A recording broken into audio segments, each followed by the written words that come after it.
How Islam came to South Korea and why it's growing fast. What if I told you that in one of the most technologically advanced and culturally unique countries in the world, a silent transformation is happening?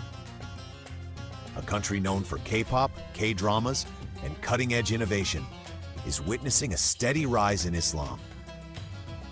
But how did Islam even reach South Korea? Why are more Koreans exploring and accepting it today?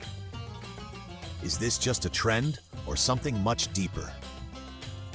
Stay with me, because the truth might surprise you. South Korea is often seen as a modern, fast-paced society rooted in traditions like Buddhism, Confucianism, and Christianity. Islam, in comparison, is a minority religion. It tells a different story. Islam is not new to Korea.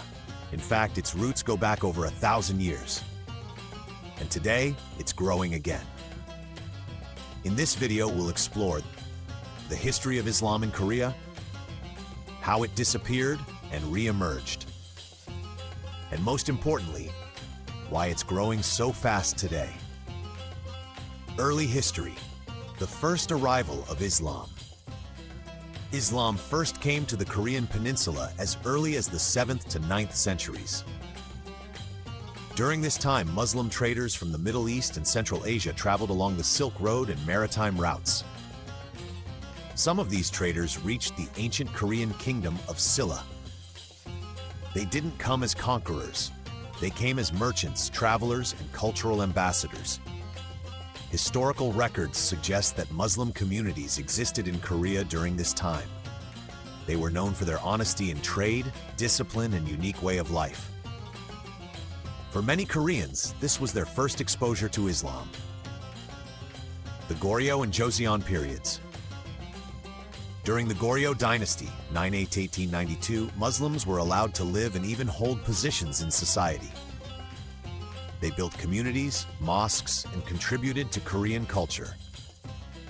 However, things began to change during the Joseon dynasty, 1392 to 1897. Confucianism became the dominant ideology, and foreign influences were gradually reduced. Muslim communities slowly assimilated into Korean society, and over time, Islam nearly disappeared from the peninsula. The reintroduction of Islam. Islam returned to Korea in the 20th century, but in a very different way. During the Korean War, 1950 to 1953, Turkish soldiers arrived as part of the United Nations forces. These soldiers were Muslims. But they didn't just fight in the war. They also built temporary mosques, introduced Islamic teachings, helped local Koreans understand Islam. Many Koreans were deeply impressed by their character, discipline, and kindness. Some even accepted Islam during this time. This marked the rebirth of Islam in South Korea. Establishment of Islamic institutions. After the war, Islam began to grow slowly but steadily. In 1967, the Korea Muslim Federation, KMF, was established. This was a major turning point.